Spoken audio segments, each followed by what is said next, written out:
Welcome to the deep dive. Hey, just quickly, if you're looking to give your social media profiles a bit of a boost, you should check out rapidboost.net. So today we are diving deep, really deep, into something crucial for, well, anyone on social media in 2025. How to make your Instagram stories really stand out. Mm. Using filters and effects effectively. We've gone through a bunch of research, expert takes, all that, to pull out the key stuff for creating stories that actually engage people. That's right. I mean, the digital space now, it's incredibly crowded. Getting noticed on Instagram, holding that attention, it's tougher than ever. And filters, effects. Mhm. They aren't just like fun little add-ons anymore. They're pretty essential tools, frankly, for cutting through all that noise. Absolutely. And there's data to back that up. A 2024 Social Media Today study, I think it was, found that stories using dynamic effects and filters get up to, 28% higher completion It's rates? 28%. Think about that. People actually watching your whole story more often just because you use the right tools.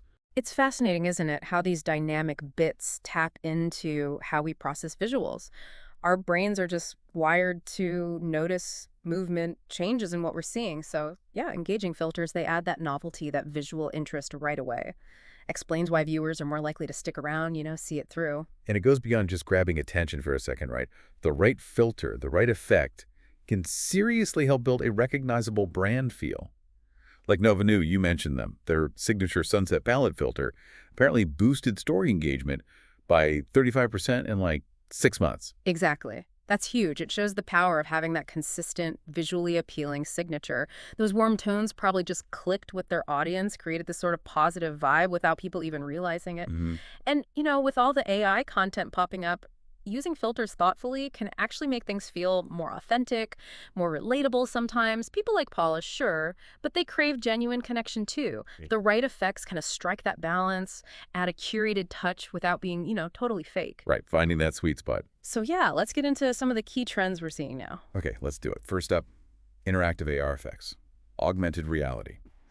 Definitely way beyond just like putting dog ears on your selfie now. Oh, absolutely. AR has shifted from being this niche novelty to something really fundamental to the Instagram experience. The tools available in 2025, they're incredibly sophisticated. They allow for real interaction between the user and the content itself. And a huge area seems to be e-commerce. These try-on filters, product showcase AR, they seem to be making a real impact. A massive impact. You mentioned that beauty brand. They saw a 42% jump in product clicks straight from stories that used a virtual try-on lens. It basically uses your phone's camera, AR tech, to overlay, say, makeup onto your face in real time. So you see how it looks before you buy. Wow. That's a direct, tangible ROI right there. 42%. That's not small change. Yeah. And it's not just lipstick and eyeshadow, right? Immersive backgrounds, environments, Yeah. they're big too, like a portable green screen. Exactly. It's like having a virtual studio in your pocket. Travel accounts, for instance, have reported getting up to 20% more reshares using these AR backgrounds. Lets them create this really captivating aspirational scene no matter where they actually are when they're filming. And then there's the fun side. Interactive polls, games built into AR filters. That sounds like a great way to get people clicking and tapping. Totally. You know those AR masks where you vote just by like tilting your head or raising your eyebrows? It makes joining in super easy, kind of playful. People naturally want to interact with that kind of thing. Okay, shifting gears a bit to the overall look and feel. Color grading filters. Sounds like picking the right color palette is pretty foundational. Oh, absolutely fundamental. Color is huge for how we perceive things, how we react emotionally to visuals. So the most effective filters often start with a really deliberate color grade choice to set that mood, that atmosphere you're going for. And some classics are still going strong, it seems, like sun-kissed and golden hour filters. Oh, yeah, and for good reason. That warm, soft light. It just has this universally appealing, almost movie-like quality. Works so well for lifestyle content, travel, food. Makes everyday stuff feel a bit more special, more shareable. But then on the flip side, there are these muted pastels and neutral tones popping up more, Yeah. especially in certain areas. Exactly. Think wellness brands, personal blogs about mindfulness, or anyone going for that minimalist look. These calmer palettes, they create a sense of serenity, Yeah. sophistication. Right. But if you do want to shout a bit louder, then it's the vibrant, hyper-real pop filters. Definitely. Those high contrast, super saturated filters, they make visuals really jump out. Perfect for big launches, showing off bold art, or just matching an energetic personality. You see it a lot with music brands, sneakerheads, that kind of thing. Okay, moving on to text animations and dynamic overlays. Feels like just plain static captions aren't really cutting it anymore for grabbing attention. Not really. In that fast scroll, motion is everything. Kinetic typography, basically moving text and animated overlays, help your key messages pop. And honestly, they improve how well people actually remember what you said. And auto caption animations. Those are huge for accessibility, aren't they? Absolutely massive. I mean, not only does it make your content way more inclusive for people watching with the sound off, but it reinforces the message visually for everyone. It's just a win-win. Yeah, that makes sense. I also like the idea of themed stickers and branded frames for tapping into specific moments. Yeah, they're super effective for plugging into what's happening culturally or for specific campaigns. Like, think about festival themed overlays for Coachella or custom frames for a new product drop. It builds community, encourages people to share using your stuff. And for building hype, countdown and progress bar filters seem really effective. That, at Anicode's example, the 1,000% spike in DMs for her course launch using a countdown. That's wild. It really is. What is it about that urgency that drives such a huge reaction? It just taps right into that FOMO fear of missing out, those visual cues, seeing time tick down or an offer ending. It's incredibly powerful for pushing immediate engagement and getting people to message you right then and there. Even face and beauty stuff seems to be changing. It feels like we're thankfully moving past those super obvious kind of plastic-looking filters. Yes, definitely. The trend is much more towards subtlety, natural enhancement. In 2025, it's about smoothing things out a bit, maybe, but keeping natural features visible, not erasing them completely. So tell me more about these real skin AR filters, promoting a more authentic look. Exactly. They use more advanced AI to sort of soften imperfections, but still keep things like freckles, skin texture. It's that perfectly imperfect vibe that resonates really strongly, especially with younger audiences who value authenticity. And expression reactive effects, they sound like fun, adding personality. They are. Filters that change based on your smile or your frown, maybe adding little sparkles when you laugh or blush.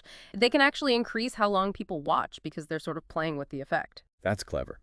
And finally, mood shift color correctors, like a quick way to set a vibe. Yeah, think of them as instant atmosphere buttons. You want a cozy, rainy day feel? Boom. High energy, neon party?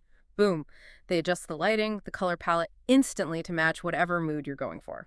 Okay, let's touch on Pro Visual FX. It's pretty amazing how these more advanced effects are now available to, well, almost anyone. It really is democratizing things. You don't need fancy software or years of editing experience anymore to add that sort of cinematic flair to your stories. Things like light links and lens flares, they give that indie film look instantly, right? Totally. They add this layer of visual texture, a kind of curated feel, super popular for music stuff. Lifestyle creators going for a more artistic aesthetic. And split screens, multi-scene montages. Yeah. That seems like a smart way to cram more info into those short story clips. Incredibly efficient, yeah, for showing off different product angles or recapping a trip. These dynamic layouts can really help keep viewers watching when you have a lot to show quickly. And finally, seamless scene transitions. Key for that polished feel, stopping those jarring cuts. Exactly. Smooth transitions just make the whole story flow better, feel more professional, more engaging. Some brands are even creating their own signature transitions now, adding another layer to their visual identity. Right. So, okay, there are tons of options. How does someone even start picking what's right for them? Let's talk maximizing reach based on your niche. What works best for different folks? Crucial question. Okay, so for brands in e-commerce, Product Try-On AR is a no-brainer for driving sales. Countdown overlays for launches, essential for that urgency. And branded frames help with recognition and getting users to share content featuring your brand. Makes total sense. What about creators and influencers, people building that personal connection? For them, I'd say expression reactive beauty filters can boost relatability, let their personality shine through. Themed text animations help keep things visually fresh and current. And vibrant color grading can help them carve out a really distinct, eye-catching personal style. Okay. And for, say, local businesses, event hosts trying to connect with their community. Immersive location tagging AR can be cool for showing off their space uniquely. Poll and quiz effects are great for getting local opinions, interacting with potential customers, and those festival or event overlays can tap into local buzz and help people discover them. You mentioned that cafe earlier, Bean and Book in Portland.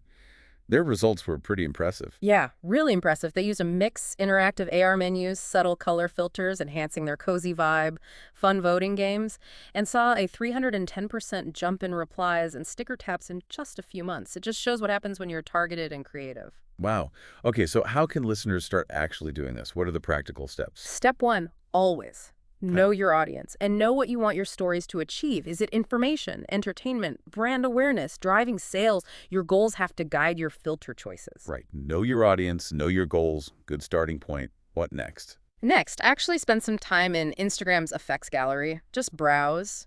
Save filters that feel right for your brand or style, that match your goals. Also, peek at what others in your space are doing. You might find some cool new effects that way. Okay, explore and save. Mhm. And testing, I assume, before hitting publish. Oh, absolutely critical. Always preview filters on your actual content. Check different lighting. Does it look good? Can people still read any text? Does the effect kind of overshadow your main point? Sometimes, simpler is better. Got it. Test, test, test.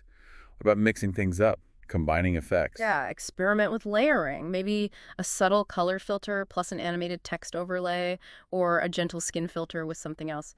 It can create a unique look, but just be careful not to make it too busy. Avoid clutter. Good point. Keep it clean. And interaction keeps coming up is super important. Definitely. Use those AR games, polls, sliders, quizzes. Actively invite your audience to participate. Put those interactive stickers somewhere obvious in the story, but maybe not, like right over the main subject. And like anything in social media, I guess tracking results is vital for getting better. 100%. Pay attention to your story analytics, completion rates, sticker taps, replies, shares, all that stuff.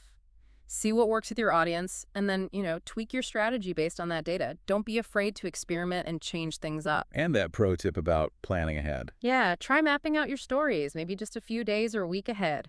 Think about which filters might work best for the specific content you have planned for certain days or for specific announcements. Pairs the content and effect nightly. Okay, so let's quickly recap some key takeaways for everyone listening. Right. First, maybe curate a short list of on-brand filters you like and rotate them to keep things fresh but still consistent. Good one. And maybe consider investing in custom branded AR effects, if that makes sense for your business and audience. Definitely prioritize accessibility. Use those animated captions whenever there's talking in your stories. Make sure you're actually looking at your story performance, those insights, and using that data to adjust what you do. And yeah, finally, really make an effort to build in interactive bits whenever you can. Encourage that two-way street with your audience. This has been super helpful. It's clear Instagram stories in 2025 are just this incredibly dynamic playground for, well, both creativity and real connection. They really are. And by thoughtfully playing around with all these filters and effects we've talked about, you really can level up your storytelling, build stronger bonds with your audience, and ultimately drive real results. So the message is, get out there and experiment. Try some new effects, see what clicks with your followers, maybe step outside your usual comfort zone a little bit. Exactly. And as you try things, keep measuring, keep refining. This whole digital world changes constantly, so you got to keep learning, keep adapting. It's essential. Couldn't agree more. And on that note, maybe a final thought for you to chew on. How can you uniquely blend your own authentic voice, your style, with these pretty powerful tech tools to create Instagram stories that don't just grab attention, but tell a truly memorable story that really connects? Thanks for taking this deep dive with us today.